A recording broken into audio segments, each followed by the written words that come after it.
अस्सलामुअलैकुम। आज आपके साथ जो रेसिपी शेयर करने जा रही हूँ उससे खाकर आप महंगी से महंगी दुनिया की मिठाई खाना भूल जाएंगे। इतना टेस्टी और डिलीशियस डेज़र्ट हमारा बनने वाला है।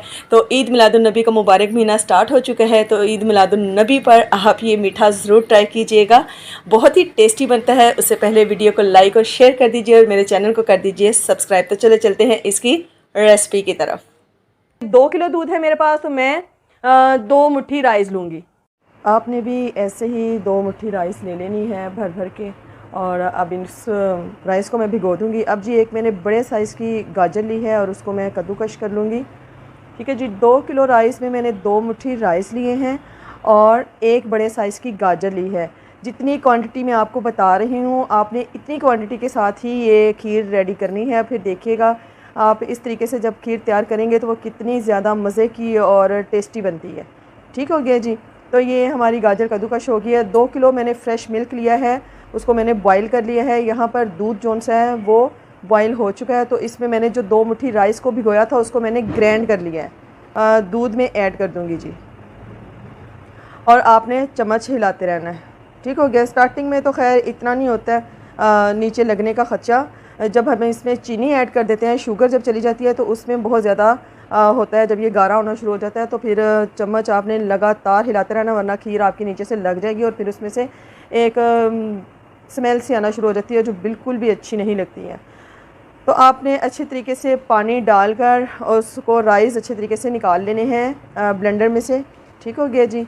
तो अब यहाँ पर मैंने उसको निकाल लिया है और आप चम्मच हिलाते जाएं। खीर जितनी मज़े की लगती है, जितना इसको खाने में मज़ा आता है, मेहनत भी उतनी लगती है इसको पकाने में। तो अगर इंजॉय करना है तो फिर मेहनत से नहीं घबराना चाहिए। मेहनत करेंगे तो ही आपको फल भी मिलेगा इंशाल्लाह। तो ये आपने ईद पर लाज़मी बनानी है और फिर आप देखिए कि सब जो भी इसको खाएगा, आने वाला गेस्ट या आपके घर के अफराद, वो आपकी तारीफ़ों के पुल बांध देगा इंशाल्लाह। तो ये देखिए जी, हमारा दूध में हम इसे मिक्स कर रहे हैं और चम्मच हिलाते जा रहे हैं।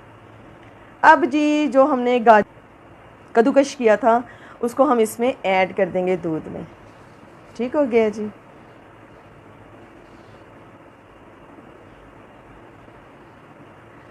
देखें जी, हमारा खीर जौन सी है हमारी वो पक रही है, दूध को बॉईल आ रहा है। यहाँ पर मैं आपको एक बहुत ही इंपॉर्टेंट बात बताऊंगी। जब हम इसमें खीर में दूध में गाजर और राइस को डाल देते हैं तो जब हमारी आंच थोड़ी सी तेज़ होती है स्टार्टिंग में, तो ये देखें कैसे ऊपर को आ रहा है जी। तो आपने बिल्कुल इसके पास खड़े होना है और ये गया और इसको फ़ौरन ही आपने नीचे से स्लो कर देना है आँच को।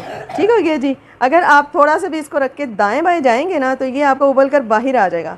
तो ये मैंने जस्ट आपको दिखाने के लिए किया है कि ये देखें जी कैसे एकदम से ये ऊपर आता है और ये सारा आपका दूध जौन सा है वो उबल जाना था। तो इसलिए खीर बनाते वक्त आप इसे इग्नोर करके कहीं नहीं जा सकते, इसके पास खड़े होना पड़ता है आपको। तो ये देखें जी, माशाल्लाह से हमारी खीर जौन सी है वो रेडी हो रही है। दूध हमारा देखें काफ़ी हद तक जौन सा है वो गाढ़ा होना शुरू हो गया है। तो यहाँ पर अब आपने चम्मच को हिलाते जाना है। ठीक हो गया। अच्छा, खीर बनाते वक्त जब आप चम्मच हिलाएंगे ना, आपकी गाजर भी उसमें मिक्स होती जाती है। ये देखें अब इसमें कितने तेज़ी से बॉईल आ रहे हैं और दूध देखें हमारा देखते ही देखते कितना गाढ़ा हो रहा है। ये देखें आप, खीर पकने वाली होती है ना, जब दूध गाढ़ा हो जाता है तो उसकी निशानी ये होती है, ये आपके बबल्स आना शुरू हो जाते हैं ऊपर। किलो दूध था तो मैं इसमें ये छोटी सी कटोरी है और ये भर के शुगर की डाल रही हूँ, चीनी की। ठीक है जी, ये मैंने भर के चीनी की डाली है इनफ। अच्छा, आप इसमें छोटी इलायची भी ऐड कर सकते हैं, लेकिन मुझे वो पसंद नहीं है इसलिए मैंने ऐड नहीं की है। लेकिन मोस्टली लोगों को वो पसंद होती है, तो उसका खुशबू आती है उसकी अच्छी सी, तो आप वो डाल सकते हैं। मुझे नहीं पसंद इसलिए मैंने इसमें ऐड नहीं किया। आप यहाँ पर वो डाल सकते हैं। ठीक हो गया जी। तो ये देखें जी, अब नहीं आपका चम्मच रुकना चाहिए। अब आपने बस इसको चलाते रहना है और ये आपका जो साइडों पर लगा हुआ है ना, आपने चम्मच के साथ इसे, ये दूध ड्राई होके लगा हुआ है तो आपने चम्मच के साथ साथ इसे साइडों से उतारते जाना है। ठीक है। तो अब आपने बस ऐसे चम्मच हिलाते जाना है। तो ये देखें जी, हमारी काफ़ी हद तक गाढ़ी हो गई है लेकिन अभी भी पतली है, तो हमने इसे थोड़ा और थिक करना है।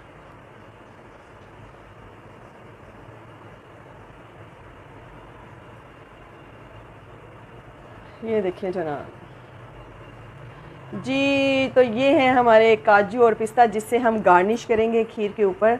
जब हमारी खीर रेडी हो जाएगी तो जनाब आप इसमें काजू भी ऐड कर सकते हैं, लेकिन मैंने पिस्ता और बादाम को ऐड किया है। ये जी हमारी खीर जो सी है वो रेडी हो गई है। तो अब हम अपने एक प्यारा सा बोल लेकर उसमें इसको निकाल रहे हैं खीर को। ठीक है जी, ये देखें, खीर को ना ज़्यादा गहरा रखना है आपने और ना ही ज़्यादा पतला हो, बस इस थिकनेस पे आपने रखना है। ये देखें जनाब, अब हम इस पे कर लेंगे जी खूबसूरत सी गार्निश और हमारी खीर जो सी है रेडी है। और आज की मेरी रेसिपी आपको कैसी लगी ये आपने देखकर मुझे कमेंट्स बॉक्स में ज़रूर बताना है और आप इसे ज़रूर ट्राई कीजिएगा। ईद पर ये इजाज़त, दुआ में याद रखिएगा, अपना बहुत ख्याल रखिएगा। मिलती हूँ एक नई वीडियो में नए टॉपिक के साथ, तब तक के लिए अल्लाह हाफिज़।